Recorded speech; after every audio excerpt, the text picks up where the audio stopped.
know the latest military news update.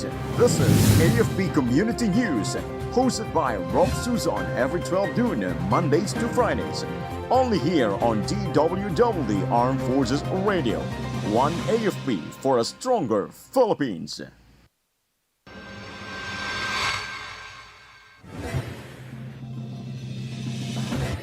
Authorities capture suspect behind Marawi bombing.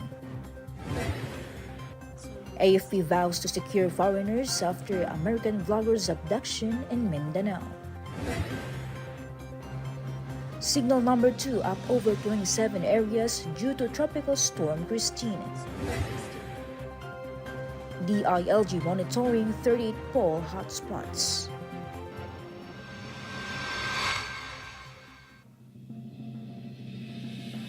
Good day everyone, as well as our troops at Camp Emilio Aguinaldo, Quezon City. Today is Wednesday, October 23, and we will bring you the latest news from the armed forces and other information around the Philippines. In behalf of Rob Suzon, this is Jai Simbahon for AFP Community News.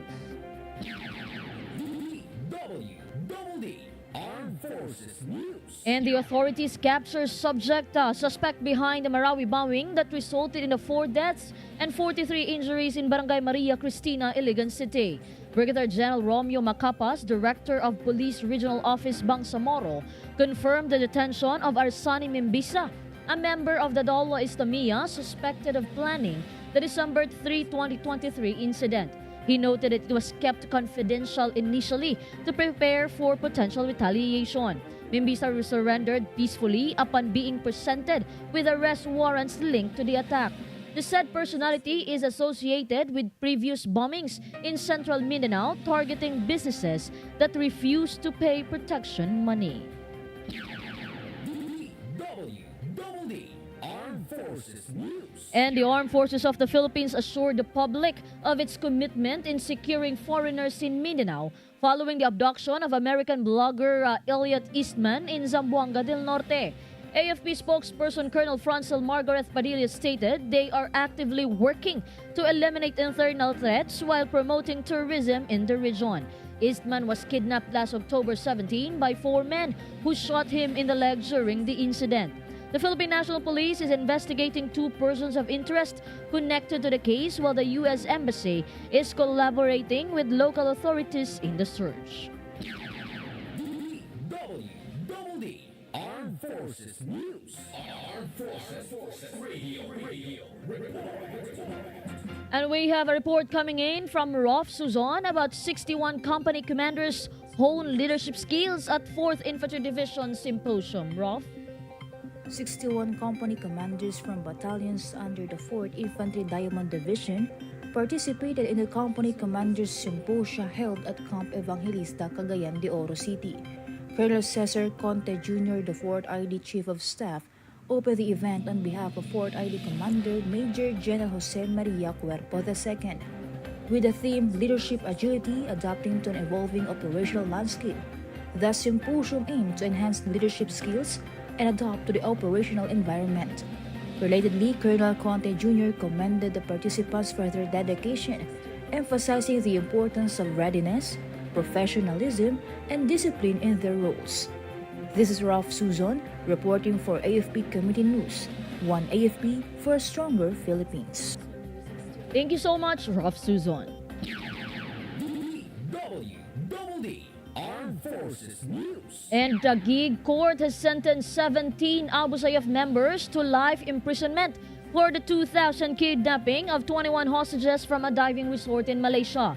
The court found them guilty of 21 counts of kidnapping and serious illegal detention with ransom, ordering them to pay 300,000 pesos in damages. Notable figures among the convicted include Hilarion del Rosario Santos and Redendo Cain de la Llosa, both on the UN sanctions list. 5 others were acquitted and charges against deceased leaders were dismissed. Relatedly, Justice Secretary Jesus Crispin Rimulya commended the prosecutors for their efforts in securing the convictions. DWDD Armed Forces News. And the Armed Forces of the Philippines launched its mental health wellness program, Tropa, The event graced by the AFP Chief of Staff General Romeo Browner Jr. The initiative focuses on boosting mental health awareness, resilience, and overall well-being among AFP personnel. The program will offer mental health services, stress management, and counseling while promoting understanding to reduce mental health stigma in the military. General Browner emphasized the need for strong mental health to maintain mission readiness, highlighting the AFP's dedication to the holistic care of its troops. DWDD Armed Forces News. Armed Forces Radio. For other updates, let us hear the details about Philippine Army mobilizes disaster response units for Tropical Storm Christine. Go ahead, Gina. Yes, Jai, the Filipino Army deployed disaster response units and rescue assets to assist communities as Tropical Storm Christine threatens northern Luzon.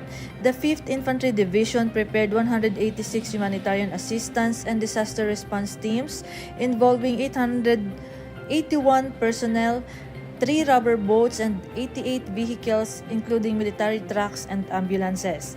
The 525th Combat Engineer Battalion also activated 2 urban search and rescue teams for potential flooding in Metro Manila. The 7th, 2nd, and 8th Infantry Divisions placed their disaster response units on standby, ready to respond to Christine's impact in their respective areas. This is Gina reporting for AFP Community News, 1 AFP for a stronger Philippines. Thank you so much, Gina. DWDD Armed Forces News. And the 11th Infantry Alacdan Division concluded its third Aikido Specialized Trainees Training at Camp General Teodolfo Bautista in Hulusulu yesterday. 19 soldiers completed a program aimed at enhancing martial arts skills for combat readiness. Lieutenant Colonel Romel Buenbrazo highlighted the training's focus on fundamental Aikido techniques. Aikido instructor Primo P. Arbon Jr. praised the soldiers' dedication, while Major General Leonardo Peña urged them to pass on their skills to fellow troops. DWDD Armed Forces News. And for our national news, DWDD National News. 27 areas in Luzon and the Visayas have been placed under signal number 2. This comes after Tropical Storm Christine slightly intensifies over the Philippine Sea east of Quezon. Some of the areas under signal number 2 are Ilocos Norte, Ilocos Sur, La Union, Pangasinan, Apayao, and Mountain Province. In Visayas, the northeastern portion of northern Samar and the northern portion of eastern Samar. DWDD National News. Armed Forces Radio. Now let us hear a reporter on the ground about 11th Infantry Division welcomes new Civil Military Operations Chief. Go on for the details, Rocky. Yes, Jai, 11th Infantry Division welcomed the new Assistant Chief of Staff for Civil Military Operations G7 in change of Chief of Office ceremony at Camp Teodolfo Bautista, Hulusulu. The event was led by 11ID and Joint Task Force Orion Commander Major General Leonardo Peña that marked the appointment of Lieutenant Colonel Luisita B. Clavesillas succeeding Lieutenant Colonel Rolando Granados. Lieutenant Colonel Granados expressed gratitude for his team support, while Lieutenant Colonel Clavesillas committed in upholding high standards and strengthening military community ties. Major General Peña also praised both officers for their leadership and dedication. This is Rocky reporting for AFP Community News, 1 AFP for Stronger Philippines. Thank you, Rocky. DWDD National News. Heavy rainfall brought by Tropical Storm Christine triggered massive flooding in Camarines Sur. Low-lying areas turned into rivers, forcing the evacuation of thousands into safer ground. 2 spillways also overflowed due to heavy rains, causing a strong current in Del Gallego town. This caused some residents to be stranded, as it is the only road they can use. The Philippine Coast Guard already deployed personnel in areas that usually experienced flooding to help with the evacuation. DWDD National News. And Senate President Francis Escudero announced the partial suspension of work in the Senate today. This is due to the inclement weather caused by Tropical Storm Christine. Senate employees are not obliged to report for work for the day. They can opt not to, subject to the discretion of the principals of their respective offices. But despite the partial suspension of work, the committee hearings scheduled for the day will push through, and concerned officers and employees are required to report for work. DWDD National News. Armed Forces Radio. From 1st CRG, let us hear some information from Meljoy about 5th Infantry Division. NFNL brace for Typhoon Christine. Meljoy? The 5th Infantry Division Philippine Army alerted its quick reaction team for the implementation of humanitarian assistance and disaster response for the possible danger caused by Typhoon Christine. The 5th Infantry Division continues to communicate with the troops of the 86th Infantry Battalion based in the coastal areas in Makunakon, Divilacan, Palanan, and Dinapigue, which will be the first to be hit by the typhoon. In the next 24 hours, Typhoon Christine will possibly strengthen into a severe tropical storm, and it may make landfall in Isabela by midnight or early Thursday. 5th Infantry Division therefore encourages all citizens to cooperate with the authorities for their safety. Meanwhile, the Naval Task Force 14 of Naval Forces Northern Luzon was also activated to ensure humanitarian assistance and disaster relief in vulnerable and affected areas. The Naval Task Force 14's proactive approach includes having search and rescue and response teams on high alert and deploying licensed personnel to key disaster management agencies for improved coordination. This is Meldry Nesho Arroco reporting for AFP Community News. One AFP for stronger Philippines. Thank you, Meljoy. DWDD National News. The expanded number coding scheme is suspended amid the heavy rains caused by Tropical Storm Christine. In its advisory, Metropolitan Manila Development Authority, the expanded number coding scheme was suspended after Malacanang announced the suspension of classes and government work in the entire Luzon. In its 5 a.m. bulletin on Wednesday, Pag-asa said Christine was last spotted 180 kilometers northeast of Virac, Catanduanes. Metro Manila is currently under tropical cyclone wind signal number 1. DWDD National News. And the Department of the Interior and Local Government has placed 38 poll hotspots under monitoring. The ILG Secretary Junvic Remolla said 27 of these areas are in the Bangsamoro Autonomous Region in Muslim Mindanao or BARM. He added that the agency will have a special meeting for the areas under monitoring on November 15 to discuss the contingencies on what must be done to ensure a safe and fair elections for everyone there. Remolla emphasized that the DILG will pay special attention to the municipality of Albuera in Leyte, where there have been previous reports of election-related casualties. DWDD National News. Armed Forces Radio.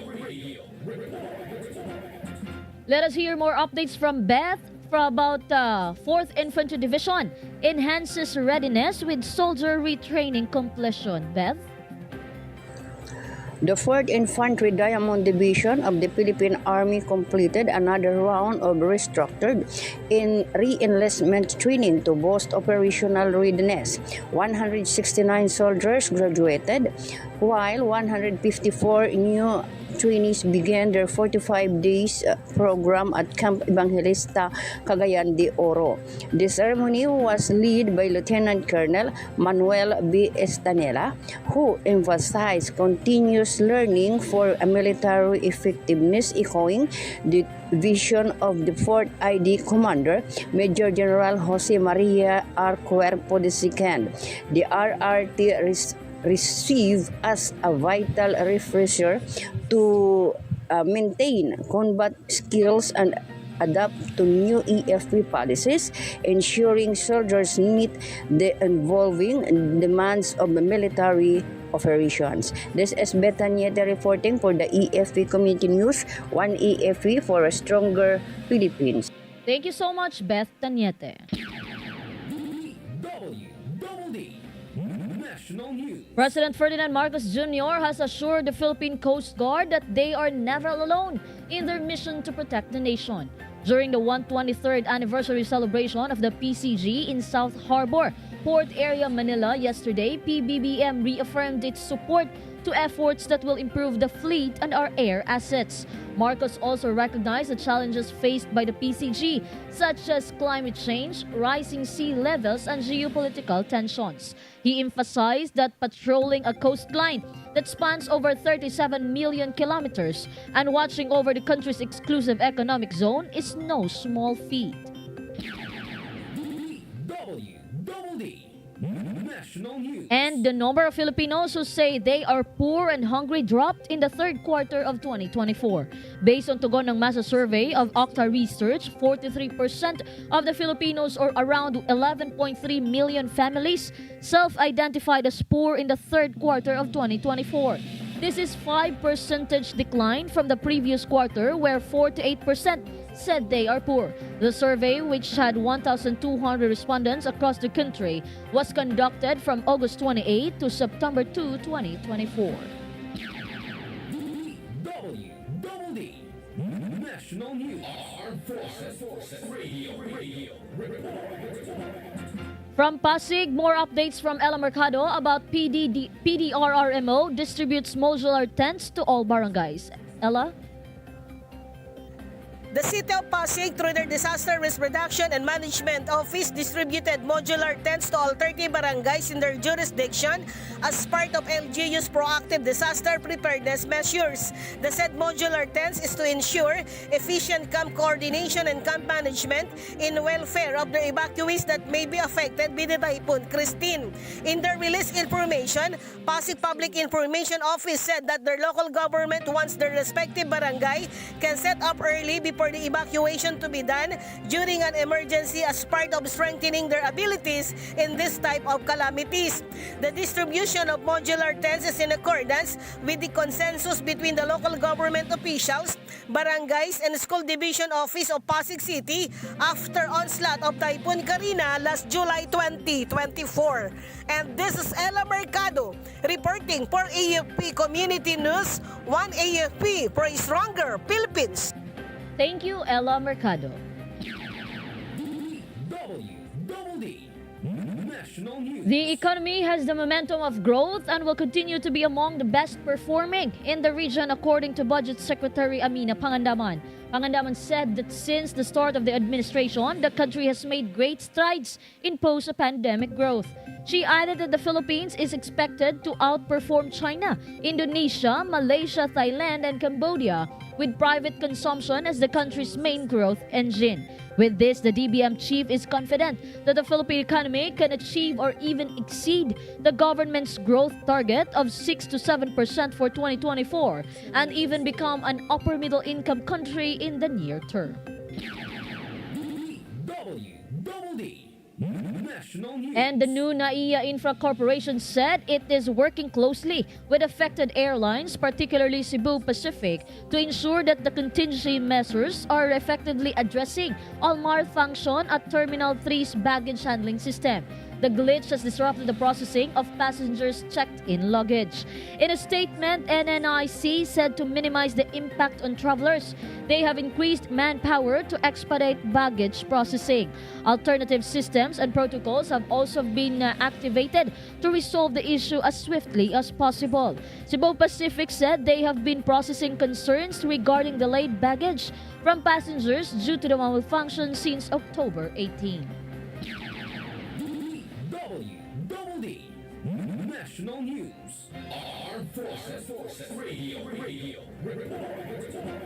On the other line, let us hear more from Glenn about Philippine Air Force team on standby alert for Tropical Storm Christine. Glenn? Yes, hello, good afternoon. The Philippine Air Force activated its disaster response teams and placed air and ground assets on standby alert as Tropical Storm Christine entered the Philippine area of responsibility. In preparation for potential impacts, the Philippine Air Force is ready to conduct humanitarian assistance and disaster relief operations. Search and rescue units, including specialized water rescue teams, are on high alert. Helicopters like Sokol, Black Hawk, UE, and fixed-wing aircraft such as C-130, C-295, and NC-212I are on standby for rescue missions, supply deliveries, and medical aid. The Philippine Air Force proactive efforts highlight its dedication in supporting Filipinos during emergencies, remaining vigilant as the storm path unfolds. This is your Glenn Legal Chan reporting for AFP Community News, 1 AFP for a stronger Philippines. Thank you, Glenn Gulchan. DWDD National News. And for our final news, President Ferdinand Marcos Jr. has directed a transfer of the National Commission on Indigenous Peoples or NCIP to the Office of the President. NCIP was previously under the Department of Social Welfare and Development. Executive Secretary Lucas Bersamin authorized the transfer through Executive Order Number 71. The order said that consistent with the state policy to further promote and recognize the right of the ICCs and IPs within the framework of national unity and development, that NCIP may be transferred to OP. NCIP or NICP is the primary government agency responsible for the formulation and implementation of policies, plans, and programs to promote and protect the rights and well-being of ICCs and IPs, including recognition of their ancestral domains and rights. DWDD National News. And that's all for today's broadcast. Thank you for joining us, especially to our audience at our Facebook page, AFP Radio DWDD. Don't forget to tune in tomorrow for more updates, same time, same station. Again, this is Joyce Imbahon for AFP Community News, 1 AFP for a stronger Philippines. Behold the latest military news update. This is AFP Community News, hosted by Rob Suzon every 12 noon, Mondays to Fridays. Only here on DWDD Armed Forces Radio. 1 AFP for a stronger Philippines. Kayo ay nakatutok sa DWDD AFP Radio. Kami po ay kasapi ng KBP, Kapisanan ng mga Broadcaster ng Pilipinas.